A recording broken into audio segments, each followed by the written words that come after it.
All right, folks, welcome back to Talkin Soccer. I, of course, am your host, Justin Horniker, here with, it's been a little while since we've had a video on the main channel, so welcome back, everyone. Something I intend to get back in the swing of things, but we will talk about that at the end of this video. For now, let's focus on St. Louis City beating San Jose Earthquakes 2-1 in San Jose, and what was a really unexpected result if you've been following St. Louis in the past few weeks since the absences of Edouard Leuven, since the extended absence of João Klaus. It's been kind of rough going in terms of finding someone who, outside of Nico Gioacchini, who scored ahead of this match in his previous 4 matches, 5 goals and 7, I believe, for Gioacchini. It speaks to a team that had kind of been trying to find themselves without their star players. I mean, Edouard Leuven is one of the best number 8s in this league right now. His injury and how important he's been to St. Louis, it was impactful, and you could feel it, especially, I was at the game last week when RSL came to St. Louis and wins 3-1. Previous game in Nashville where Hani Mukhtar just carved that midfield. It was hard to really see where that creativity was going to come from, but in this 2-1 victory in San Jose, they may have found it. Before we get into kind of what that creative force was, let's talk about Sam Adeniran. Sam Adeniran was recalled from San Antonio Friday to meet the team and then kind of line up in the starting lineup on Saturday. Adeniran had been in San Antonio on a loan assignment where, because he wasn't getting playing time in St. Louis, they kind of talked about this in the post-match, which I thought was nice that, they really got into it, because I think there was some, not to say confusion, but people were wondering, why the loan happened, why Sam wasn't called back. But it's a really, once they got clarity of what João Klaus's injury was. So, of course, it was kind of relayed that João Klaus is now out for another 4 weeks as of last update, which was last week. So I guess 3 to 4 weeks at this point to be reevaluated. Up until that point, it was kind of day to day, week to week. They would see how he would react in a test day, see that he wasn't responding well, say he's out for another week, it's going to be reevaluated. So at that point, if you're thinking that João Klaus is going to be back imminently, you don't bring Sam Adeniran back because now he's in the same situation he was in before, and you can't send him back to San Antonio at that point. So you leave him in San Antonio as long as you can. He was playing well there. He had, I believe, 4 goals, 1 assist, and his 6 starts for San Antonio. And, the USL is a level that we know that Adeniran can play well at. He did it last year when he was on loan from Seattle.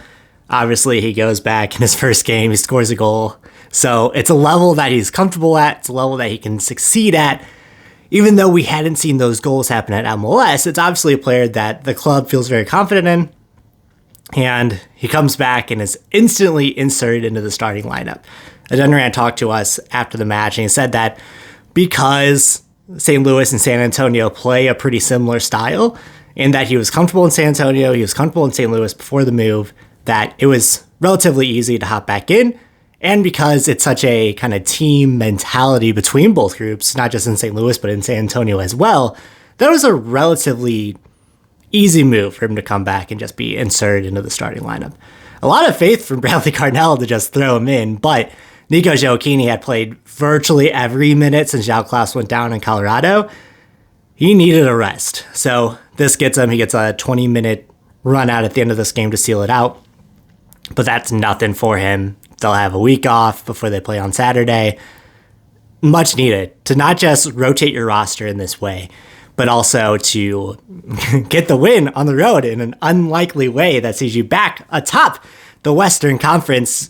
The starting lineup, I think, was the most interesting part of this match, because not just did you have Sam Adeniran hopping in, you had AZ Jackson, who is a player that I really like. I mean, I've talked about it. We talked about it on the STL podcast. I talked about it on the channel before, about how I didn't necessarily understand what Minnesota was looking at letting that guy go.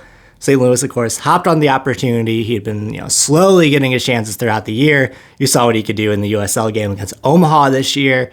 He's had chances sprinkled in. He's had substitution appearances where, of course, you can't do much in a 15-minute appearance, right? So he gets the start, and it's just a creative force through that midfield. He earns the penalty kick that ends up being St. Louis's second goal. Him and Adeniran just had a nice connection throughout the night.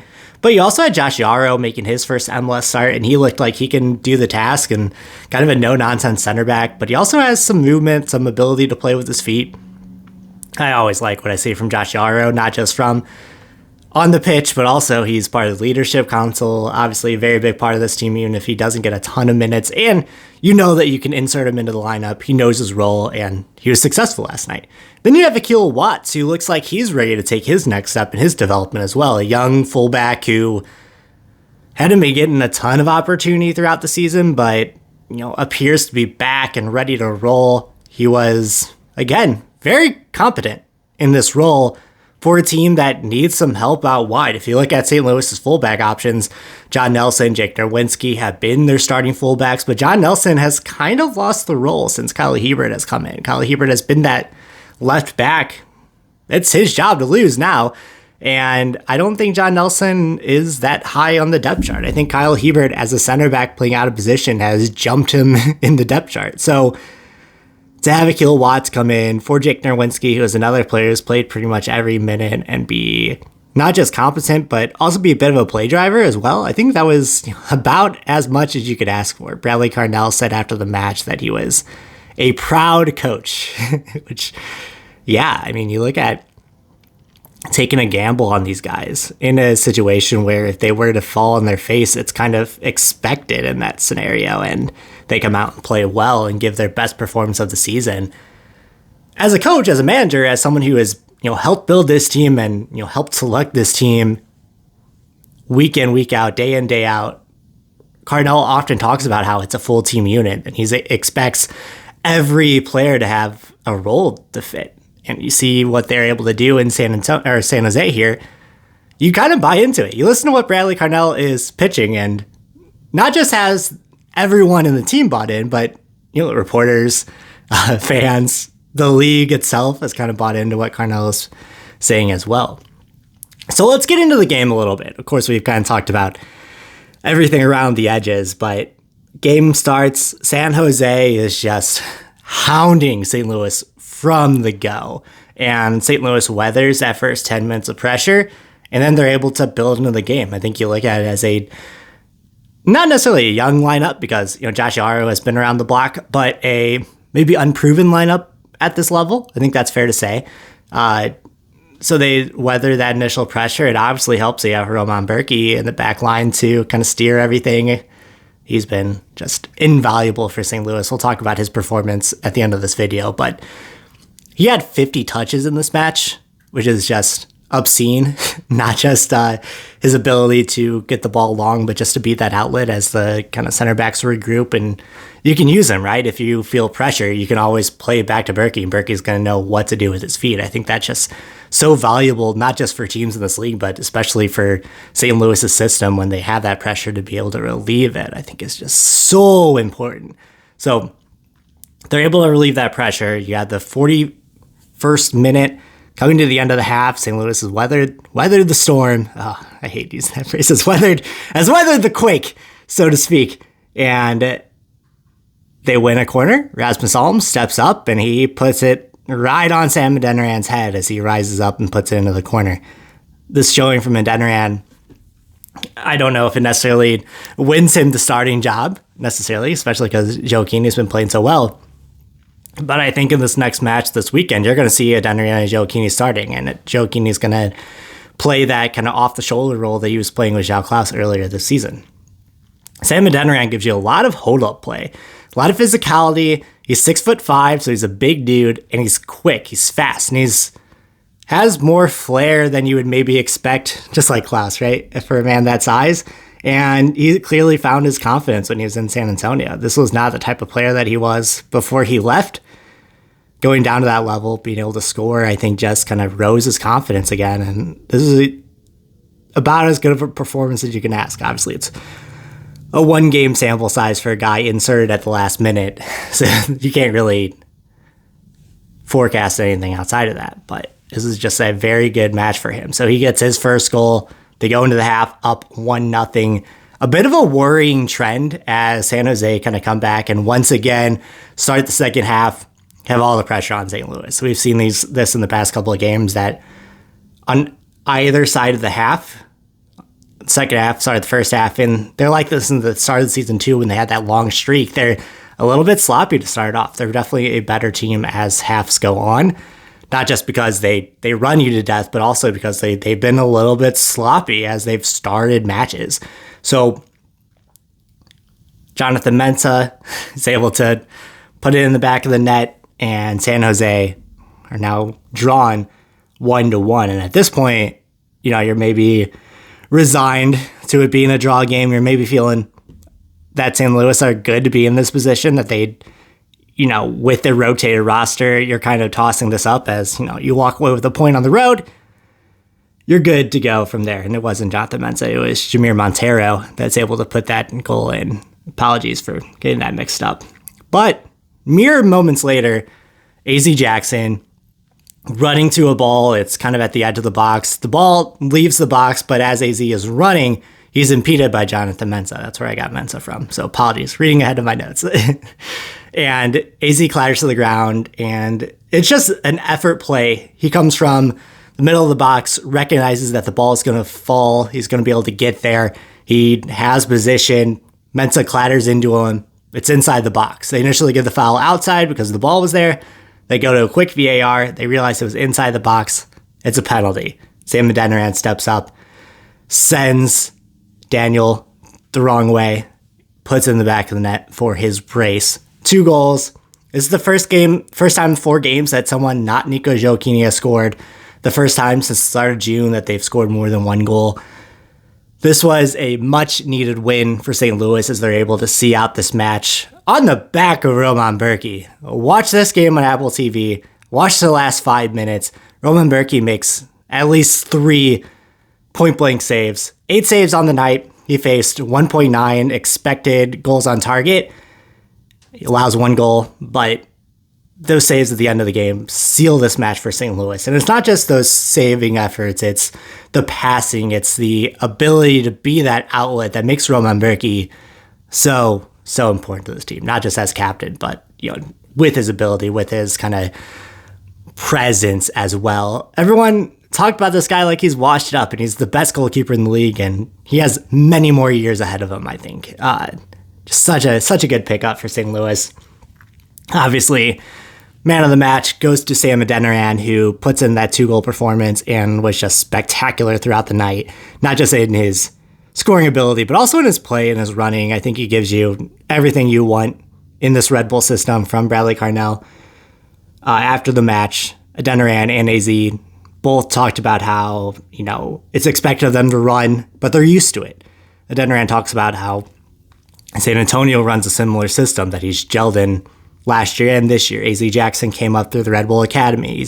He knows what Bradley Carnell wants, right? And I think for Carnell, it's so important to have these players that, you can't just lean on, but that you also have some familiarity with that you can throw into these situations, and that they're not just going to have the skill, but that they're also going to give you an effort. Carnell talked after the match about competition of places, and not just after this match, but he's talked about all season. He said he's a very proud coach. I think I mentioned that earlier. And you see why when you have performances like this, and it's like the culmination of everything that you've been brewing, of this high intensity, this ability to throw players in, to plug and play, and that next man up mentality. And they're able to come in here to San Jose, where no one has won on the road since 2022, secure the win, secure the top of the West again, be the first team in the West to 10 wins in a stretch where everyone was saying, okay, they just have to tread water until Ludvin and Klaus come back until the summer when they can find some reinforcements, which are still coming, obviously. But this is a great opportunity for those young players to step up. And I think not just Sam Adeniran, but AZ Jackson as well should have earned him a spot in the formation in some way. You have to find a way to keep this guy involved. He's just that creative, that like a chaotic force of energy, and gives you something that St. Louis doesn't have elsewhere on the pitch. Not just in his flair on the ball, his skill on the ball, but he's not just hard to knock off, but he is also quick and does things that no one else on this team can do outside of Edward Leuven. So that's what I'm looking forward to. Of course, Saturday, they have Colorado coming home to St. Louis. We'll have a well-rested squad, hopefully, and another win would be great for a squad that had been treading water over the past 4 matches. So it's what you like to see. So thank you so much for watching. Let me know what you thought of this match down in the comments, who your player of the match was, and what you think St. Louis's kind of upside is as we head into the second half of this season. They sit in first.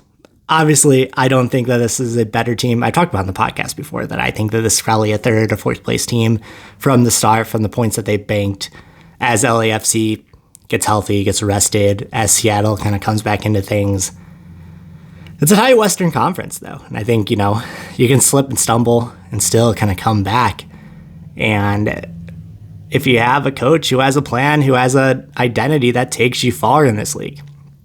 So if it's your first time watching, make sure you subscribe. I'm going to be putting out much more content in the next few weeks, the next few months. It's taken me a minute to kind of find my routine. I've been covering St. Louis all season, traveling to St. Louis, traveling different places, and just trying to find a rhythm. In the past, I just covered the NWSL, I covered the MLS, I covered soccer as a whole.